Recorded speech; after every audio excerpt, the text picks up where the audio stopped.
புதுச்சேரியில் எஸ்ஐஆர் படிவம் நிரப்புவதாக கூறி மர்ம நபர்கள் செல்போனில் தொடர்பு கொண்டு ஓடிபி எண் கேட்டால் பொதுமக்கள் தர வேண்டாம் என்று சைபர் கிரைம் போலீசார் பொதுமக்களுக்கு எச்சரிக்கை விடுத்துள்ளனர். சைபர் மோசடி கும்பல் அதனை பயன்படுத்தி பண மோசடியில் ஈடுபட்டு வருவதாக தகவல் தெரிவித்த போலீசார் பொதுமக்கள் இதுபோன்ற நிலையில் சிக்கினால் காவல்துறையை உடனடியாக அணுக வேண்டும் என்று அறிவுறுத்தினர். புதுச்சேரியில் பிரபல கஞ்சா வியாபாரி சேகர் என்பவர் மீது குண்டர் சட்டம் பாய்ந்தது. புதுச்சேரி மற்றும் தமிழக பகுதிகளில் 9க்கும் மேற்பட்ட கஞ்சா வழக்குகள் இவர் மீது நிலுவையில் உள்ள நிலையில் கஞ்சா விற்பனையை கட்டுப்படுத்த மாவட்ட ஆட்சித்தலைவர் குலோத்துங்கன் உத்தரவின் பெயரில் நடவடிக்கை எடுக்கப்பட்டுள்ளது. விருதுநகர் மாவட்டம் திருச்சுழி அருகே தொட்டியாங்குளம் கிராமத்தில் அரசு மதுபான கடை ஊழியர்களிடம் பயங்கர ஆயுதங்களை காட்டி மிரட்டி ரூபாய் 1,09,500 பணம் கொள்ளையடித்த வழக்கில் 3 பேர் கைது செய்யப்பட்டனர். கைதானவர்களிடமிருந்து அரிவாள் உள்ளிட்ட பயங்கர ஆயுதங்களை பறிமுதல் செய்த போலீசார் 3 தீவிர விசாரணை நடத்தி வருகின்றனர். யுனெஸ்கோ நிறுவனத்தால் பிரதான பாரம்பரிய சின்னமாக அறிவிக்கப்பட்டுள்ள செஞ்சிக்கோட்டையை சென்னையை தலைமையிடமாக கொண்டு செயல்பட்டு வரும் வெளிநாட்டு தூதரக அதிகாரிகள் பார்வையிட்டனர். அவர்களுக்கு இந்திய தொல்லியல் ஆய்வுத்துறை சார்ந்த அதிகாரிகள் செஞ்சிக்கோட்டையின் வரலாற்று சிறப்புகள், கல்யாண மகாலில் உள்ள புகைப்பட கண்காட்சி பற்றி விளக்கி எடுத்துரைத்தனர்.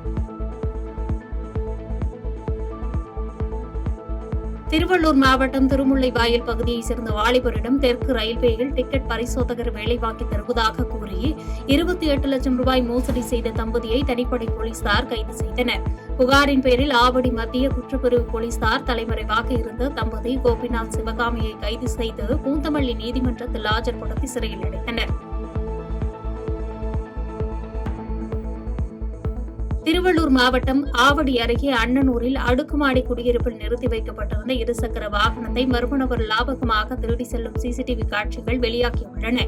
முதலில் பைக்கை திருட முயன்ற நபர் நீண்ட நேரம் போராடியும் ஸ்டார்டிங் ஒயரை கட் செய்ய முடியாததால் அங்கிருந்த மற்றொரு பைக்கை போராடி திருடி சென்ற நிலையில் புகாரின் பேரில் திருமுல்லைவாயல் காவல் நிலைய போலீசார் திருட்டில் ஈடுபட்டு மர்ம நபரை தீவிரமாக தேடி வருகின்றனர்.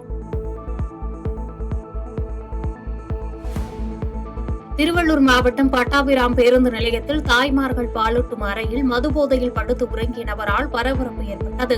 பயணிகள் புகாரை அடுத்து படுத்து உறங்கிய நபரை எச்சரித்த பட்டாபிராம் போலீசார் அங்கிருந்து அனுப்பி வைத்தனர்.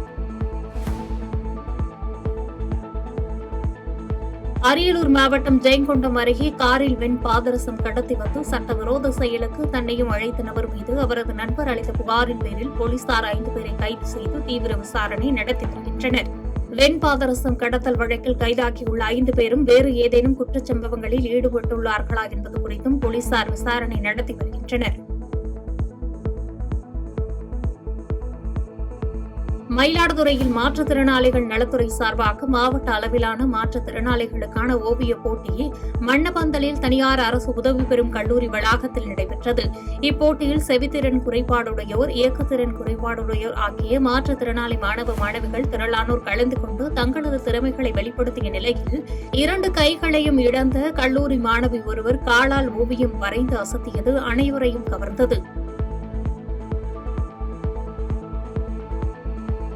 சென்னை மாதவரம் பேருந்து நிலையம் அருகே வெளிமாநிலத்திலிருந்து கஞ்சா கடத்தி வந்து சூட்கேஸில் விற்பனைக்காக வைத்திருந்த சிறுவன் உட்பட 2 பேர் கைது செய்யப்பட்டனர். கைதானவர்களிடமிருந்து 19 கிலோ கஞ்சாவை பறிமுதல் செய்த போலீசார் சிறுவனை கூர்நோக்கு இல்லத்தில் சேர்த்தனர். மேலும் இச்சம்பவத்தில் ஈடுபட்ட வாலிபர் மீது வழக்கு பதிவு செய்து நீதிமன்றத்தில் ஆஜர்படுத்தி புழல் சிறையில் அடைத்தனர்.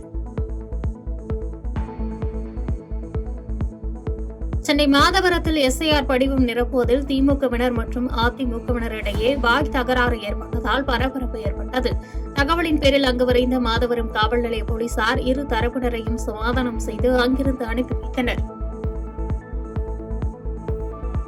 செய்திகளை உடனுக்குடன் தெரிந்து கொள்ள கீழ்கண்ட கேபிள் மற்றும் டிடிஎச் நெட்வொர்க்குகளில் எம்நாடு செய்தி தொலைக்காட்சியை காணுங்கள். பாதகம் செய்பவரை கண்டால் நாம் பயம் கொள்ளலாகாது பாப்பா. மோதி மிதித்துவிடு பாப்பா, அவர் முகத்தில் உமிழ்ந்துவிடு பாப்பா. அண்மை செய்திகளை உடனுக்குடன் தெரிந்து கொள்ள இணைந்திருங்கள் எம்நாடு தொலைக்காட்சியுடன்.